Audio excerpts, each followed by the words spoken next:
Taking some update notes with ShopDog. We've been out here for a couple hours getting the car a little closer to ready for accepting wire and figuring a few things out and getting the trunk situation taken care of. Finally got all these out. This kick panel did not want to come out, but we got it. Yeah, the problem with convertibles is rust sometimes accrues in weird spots, and that screw on both sides for the gutters, not fun. Had to pull the harness apart that they had for the audio. If you recall, they had it glued into the trans tunnel for some reason when there's literally a gutter that they were literally accessing because they had the 12-volt power feed run through there, although they had it going up over that hump and it was already starting to deform the insulation. So I did add some convoluted tube to protect it. And of course the top's up because it's the easiest way to reach in here and pass stuff. So I took the beauty panel that they made and put on there. That was interesting to figure out how to get that apart because of some hidden screws, but we got that. Pulled the wiring apart, swapped it over to the other side of the car so that I'd get my length, and now I think that's going to work out pretty good. Got to remount the mercury switch. Was obviously not working correctly because it's not attached to anything. So we cut that wire because we're going to run new wires for the alarm stuff. Started pulling the rear body harness. All the light bulbs are looking pretty rough. There was a lot of stuff in here, so it took some time. But yeah, now I don't know how well you can see that, but that runs up and over. That used to be a wire that we're not going to use anymore. I don't like all them cheap hookup wires. I think that real hard nylon insulation is not my favorite. So as you can see, let me let a little light in here. So now that we've got that running up that side, running up the gutter, it'll come in under the kick panel. There's actually a wiring groove for it up over on the wiring hooks. I mean, literally, I just am dumbfounded at why that happened that way, especially since they already had access to it. I don't know. You can't second guess what people do because it doesn't always make sense. So that was actually significantly more work than I had hoped because of a couple rusty screws. You know, I don't know if you noticed the large menagerie of screwdrivers I kept trying out. Eventually wound up having to rely on a 1/4-inch ratchet with a very wide screwdriver bit. That wound up saving the day. Been going through. I haven't found the power end for this radio. I'm sure it's over in Diesel's harness somewhere. I just got to find it. Started looking at just ordering a new one since they're so cheap, but figuring out which radio I have so I order the right harness is definitely on that list, which suddenly begged the question, oh crap, do I have the right bezel? So I'm not going to order anything until I get a chance to compare it with the new dash bezel. So we'll make sure that we have everything, because if I'm going to place an order and pay shipping, I might as well get anything and everything I could possibly need. It's a good thing we're doing wiring. I don't know if I pointed this out in the past, but this right here is what was under. In fact, you can see right there the reverse light was melting. This is the wire in the gutter behind the driver's seat. So yeah, that was getting hot. It melted the plastic. The reverse light was definitely drawing too much current in that wire, or there's damage to that wire. Let's see.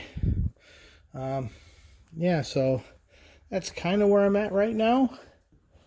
You know, these things are a little here, and a little here. Just keep doing a little more.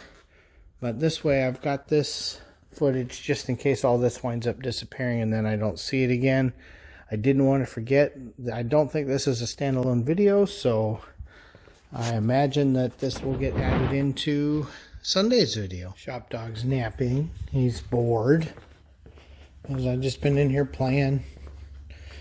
So if you recall, this car had a bazillion gauges sitting on it, and this was the RS style plate because he didn't have factory gauges. Well, now I've cleaned this up, pretty reasonably, I think. And this is just sitting here. It's not attached, one, because I wouldn't attach it yet. But two, I got to find out. I know this was for the cutouts, open and close. I don't know what this switch was for, so I got to figure that out. But now we've got the Dakotas and our new console, or our new gauge plate on there. So I need a rubber bumper here. The door closes too far because the bumper's gone. I minimized the holes as best I could. I don't think, honestly, most people would even notice them once this is going to be in the car. The other thing we've been doing is putting the new instrument housing together. I found I could actually put the buzzer right behind the Speedo. Also, the fit, and I'm sure it's probably this aftermarket OER housing, but the fit was a little looser on the TAC module than I would have preferred. I really had to struggle with that. Just getting things transferred over. And, let me turn that without looking at it. So you can see the fit isn't as ideal as I would, as I would prefer. And I'm certain it's probably this thing's fault. But I have a feeling once this is in the car, that becomes moot. Once it's at an angle, you won't notice it anymore. So, yeah, I think this is going to make a giant difference here, having this cleaned up. So, yeah, well, ShopDog's checking my work. You got to check. But yeah, I've just been pulling things off of this one that I've needed to transfer over. And I think we're just going to go ahead and get a new boot. This is pretty bad, and they're not very expensive. So we'll probably get that on order. Let's see, what else have I done? Not a ton since last night's video. I know that's actually more work than it looks like. Just getting the console apart and cleaned up and back together was a couple hours. But you can see this is going to be just infinitely safer, more maintainable, nicer. Going to make more sense as well. So at some point, I gotta go through, clean up the kick panels and the armrests for the convertible housing. Or, have Bartley do that on Sunday probably. Yeah, so I'd really like to be able to start actually wiring next week. So I've only got a few more things I've got to figure out. I don't even care about engine harness, except for the fact that I need to know if anything is getting repinned. The engine harness isn't even my holdout right now. It's just getting everything inside the car done all at once. I figure it'll take me, a good little while. So I'll need some peace and quiet for a couple nights for that. But, yeah, that's kind of where we are right now. All right, it's a lovely day. ShopDog says, let's go putz a little bit. We're meeting some friends for lunch today, so that'll be fun. It's getting squishy out here because it's like 40-some degrees. I know I'm wearing like the whole dad get out because I don't know where my sandals are. But, yeah, it's pretty nice out right now. ShopDog's pretty happy. So we're going to go putz for a couple more hours. Get a little more done on Bartley's car, I think. Really need to get this one going. So I don't remember what I showed last night, but you can see, all these things you got to figure out. It's so much nicer if you've already done it before you're halfway through and then you're ripping a harness back up. Nobody wants that. So, all right. I will turn the camera back on after a while and show where I'm at. But I'm going to put on music. Okay, the inspector is checking what we're up to. Getting ready to change the boot for the clutch rod. So, of course, Ollie decided he had to get in here and see what the heck I'm up to. I'm getting ready to get in the engine bay to do it, because obviously it's mounted from this side, but I had to unhook the rod. And, he decided he better check and make sure I didn't mess this up. We're wearing ShopDog out, and that's too much inspecting going on around here. So starting to pull the harness apart. I've got things I've got to sort out, but what I've been doing is unpinning and extracting things like I don't even need this VSS pair, so those are completely unpinned because I don't need that at all, and I don't want a bunch of extra crap in here. It always is a pain in the butt if there is. So one of the things I'm doing is I'm repurposing some of these wires for some of the things that are going to go on under the hood. The old water temp sender is, what did I determine that was? Okay, that's going to be this switch that goes here to detect when the hood is open for the alarm. The dark blue wire that used to be the oil pressure sender, that is going to go for roll control. So that'll get that through the fuse box. Let's see. Oh, and the other one is the third brake light switch that already would be running to the back is going to go to the mercury switch that gets mounted on the trunk. Yeah, it's sitting right there. So I always use existing wires whenever I can. A lot has happened, even though I guarantee it just looks like spaghetti. So what we have figured out is all of our interface to the MSD Atomic and the 6AL. You know, I do have to trigger both of those, and I've got to bring a tack back from, although, you know, I already had a location for tack. So I've got the wiring sorted out for anything that has to go through the wall for both the MSD and, well, the MSD, I guess, you know, following, you know, their drawing, going through. So what we're going to do is take what would have been the choke feed, which I've verified, you know, where it actually comes from on the block, and you can see that, and in fact you can just go in the block and find it, but it is a fused output, which was what I wanted. I didn't want it straight ignition, because straight ignition is not fused in any way. So I do have a fused location. It was going to be the electric choke originally, which is a 5 amp circuit, but I mean the wiring could handle quite a bit more if needed, but 5 amps should be enough to turn both of those boxes on, because that's literally all that does. The ignition, which is not fused, that normally goes to the distributor, isn't going to be used. I'll have it available on the firewall, and I'll probably wire it to a connector somewhere just in case. I mean, it's a nice thing to have, but not being fused and not needing it to run the ignition, and I really don't want to use that. Obviously don't need a VSS, no reason for us to keep that in the harness.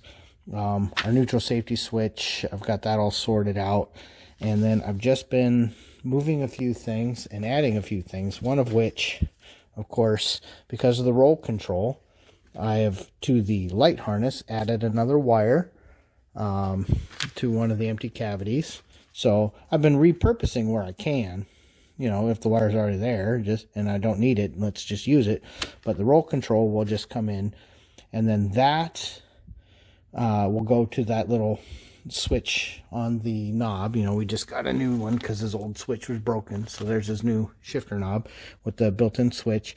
We're going to have a disconnect switch somewhere, so that, you know, if you're shifting, you don't want to keep pushing that while you're driving. That would be terrible. So we will have another switch in that line, probably feeding this, but that at least gets it all up under the dash and into the console, right where I want it for now. The bulk of the harness really doesn't change because we're keeping most of this factory stuff. I haven't figured out what I want to do about the backup lights yet. I just know I need to get these probably into the console area, and then they already have a grommet here, so I might as well use it. So that's probably where I'll pass those out, put a connector there, and then do something down on the linkage, probably one of the little Hearst kits. I originally had hoped to be able to do a 67 Camaro setup, but that may wind up costing quite a bit more than it's worth. You know, the novelty of it just isn't worth that. I've pulled quite a few more wires out of the harness, even out of here. I've got two that, because they feed off of something else and I'm repurposing them, I did just trim them back and heat shrink them, because they do, in fact, you can see one of them right here, they're doubled. I really didn't want to cut them down there. Plus, if I ever did change the harness or somebody else did, at least they're available. You could always take care of that. Also, never, if you're going to do stuff like that, don't cut them in the same spot. Stagger them so that if something ever happens, they don't short to each other. Let's see. I know I'm saying a lot. But you can see, here is what the inside of the block looks like. I know it never looks like anything's really happening, but quite a bit is. This is one of the beauties of these blocks, is this accessory circuit. In fact, I've already taken the fuel pump circuit out. These are going to get routed with the rear body harness. So this will be the trigger line from the MSD. So in the MSD harness, this orange wire is supposed to run the fuel pump. Well, we're turning that into a trigger line. I really want the fuse in the fuse box for the fuel pump. So there'll be a relay in the trunk. So that'll just be turning a relay on and off. And then this line is the one that's going to go to the back, from the fuel pump fuse. That will go back for the fuel pump. So that'll work out nice. So at this point, these are the only wires I've got to run back. This blue wire will be the switch in the trunk we had talked about earlier. This is the actual feed for the fuel pump, and this is the trigger. I will probably turn these into just a little Delphi connector, a little 2-cavity connector. No big deal there. This, what are you? Okay, these two go to the alarm system. One of the wires in here will be the power feed for the alarm, because of course I want everything fused there if possible. I wish I could do it with everything, but there are a few fuses that just aren't going to be where I'd like them. This is everything that we're going to use to create the basic harness going to the Dakota. We'll get battery, we'll get ignition, dimmer, ground, the fuel gauge, left, right, for the indicators. All that stuff will be right here, as well as the coil. Now, this alternator feed, this brown wire, this is a one-wire, well, I don't know, it's on the engine. It's a one-wire alternator. It does not need the field turned on. However, that alternator may or may not be permanent. In time, you're in town, you're somewhere. So I'm going to set this up as a 3-wire GM interface. It won't hurt it, and it won't cause any problems.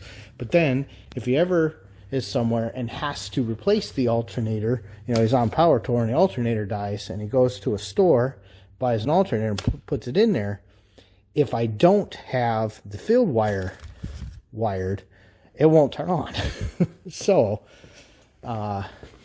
this will turn it on, and since I don't want to put a light under there, so I'll just put a diode and set it up to ignition, and that'll work fine. That brown wire comes back all the way up into here, so that's just going to be a diode over to the ignition wire.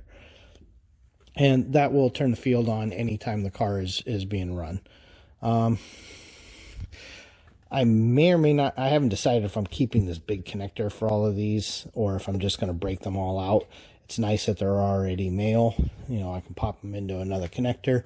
But, it's not inconvenient. So I may keep that. But this is going to be, let's find it somewhere. Okay, the blue one that I've already moved because it's going to the rear body harness, that is our fuel pump. The GPS locator is going to get a 5 amp. That'll be this orange wire. I know it's heavy here, but it won't be on the other end. So that will give us the fusing for that. The alarm system will be on this red wire. The pink wire is not being used for anything currently. It was, but so that will be, this one here will just be for future. Keep something. The cutouts are going to be run off this yellow feed, and I'm going to take this tan wire and create some extra power points.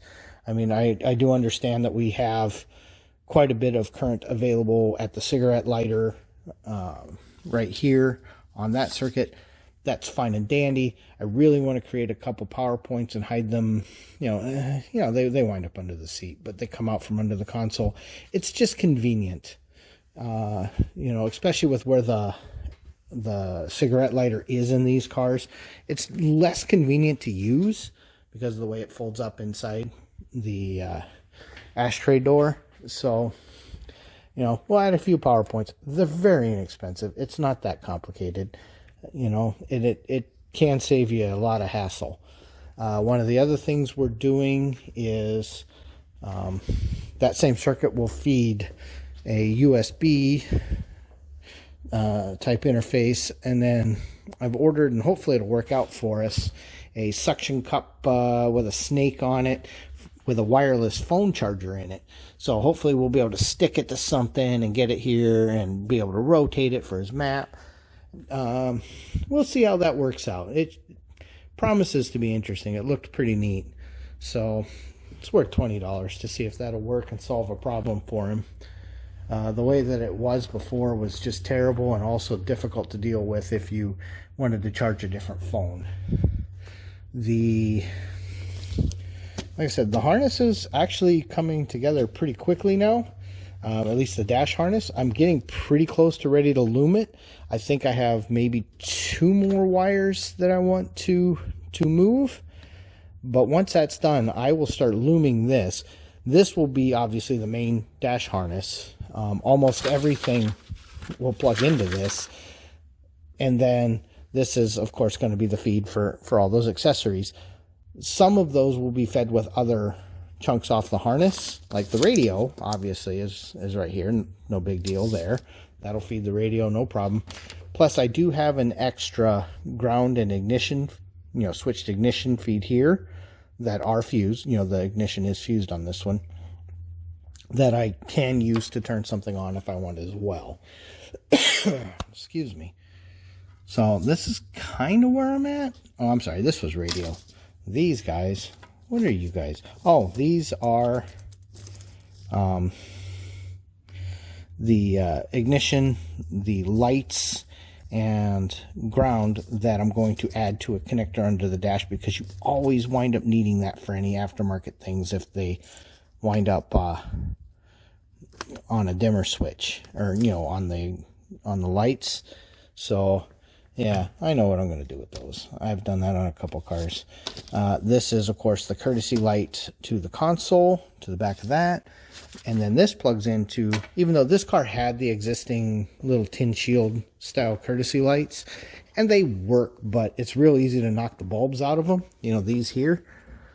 I'm going to switch those over to the plastic ones that come in the kits. Let's see if I can find it. I really, these. I really like these. It's a lot easier to change the bulb if you need to at any point. They're sturdier, and the light bulb doesn't just fall out of the socket. That's kind of nice. So, and those will most likely be LEDs because they sure are bright on the floor. But we're not doing a giant wholesale LED swap in this, you know. We're already busting the budget here. So, yeah, we're getting pretty close here to looming this up. I would really like to be putting this in the car next week. You know, I know he still needs to do a little more dynamat work before I do that. You know, anything up here that's going to vibrate or make noise or let in heat, you might as well do it while it's really easy to get at. It's never, ever, ever going to be any easier to get in here. One of the other things we're going to have to do at some point is decide what holes we're blocking off. Like the speedo entrance, obviously, we don't need that. So I'm probably going to use that for bringing in the cables for the Dakota. You know, for the oil pressure and the water temp and the speed sensor. So they will probably go through a grommet in that hole. So we will see, because that's a pretty nice location. Outside of that, I think that's probably all I'm going to film today. You know, I'm not sure. We'll see. So if this is the end of the video, then thanks for watching. If it isn't the end of the video, well, keep watching. This is the real end of tonight's video. Actually, it's like 3 nights worth of videos, but I'm going to stitch these up. They're all coming up tomorrow, so I won't be able to do any of this. I'll just pick this up and get it out of the way. It'll be a little too busy, a little too noisy. But you can see we're starting to get this loomed. Some of this I will finish in the vehicle so I can get things exactly where I want them. I know this will wind up over the column because I've done a few of these. You know, I'm going to come up with a nice connector for these two and do that. I've got to make the other end to go to the Dakota stuff. That's a spare. If you recall, this is another nice little spare. This is going to be part of the roll control. This radio stuff, heater stuff. I get less worried about looming that down there because of the nice hangers that it's got. But it's really good up in the pedal box here to keep this stuff as contained as possible, particularly this main arc. So this will definitely make it a little nicer under there. But I got to have them finish the dynamatting and get that all out of the way. I've got the Z-bar. It had some overspray on it, so while I had it out, might as well just paint it. So we've got that hung and painted. And yeah, like I said, I know it never looks like all that exciting, but you know, this is what it takes to do this. You figure your typical harness is probably 80 to 120 hours of messing around. Oh, looking at those came, the new ones. I don't remember where I set them. So it turns out 1/4 inch sizes are hard to come by. Can't just go buy them locally. So I ordered some from a guy on eBay, but he canceled them on me because, you know, whatever. So I ordered some more. So there's the ones for the valve covers.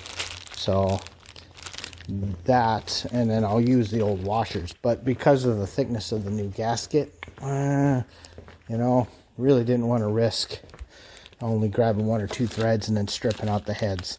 So there's the new ones. That's pretty good. The let me find it. I think it's in here. The shifter boot. Okay, yeah, this panel. I've got one in the cart. We need a new boot, definitely. I was originally thinking that I was going to have to replace this plate, but what I think we're going to actually do is, one, clean up that ridge right there. I can feel it, so it's got to be cleaned down. I think we'll fill that with epoxy, and then we can actually buy this rosewood sticker for less than $10. So I think popping some axle nuts and playing that game just might be simpler. We'll find out. I don't want to order anything until I know what the heck all this was. So we'll get that all sorted out as well. I'm pretty certain that I've worked out. Well, I know this was for the cutouts, and I know why the cutouts kept stopping, except for the one that got destroyed on the road. But you can't use a 1 amp switch for that. That switch is completely toast. So this, I think, was maybe a shutoff for the roll control. And then these were in the dash, some light and a switch. So I have to find out what those were and, you know, why they look so cheesy. But, you know, 3 things at a time. We'll come up with something. I was definitely thinking that for all of my switches, I'd love to have something similar to what we've got going on here. So here's the switches for the Dakota. You know, it used to be 2 push buttons way back when, and that was, apparently everybody said that was too hard, and I love this new version. So that acts as switch 1, that acts as switch 2. Look at this nice little plate. It's just a standard hole size, so it's not that complicated to do. So I may look into some of these to replace this poor dead thing. This switch burned up. This is the switch they ship with it. It's huge. So I don't like that.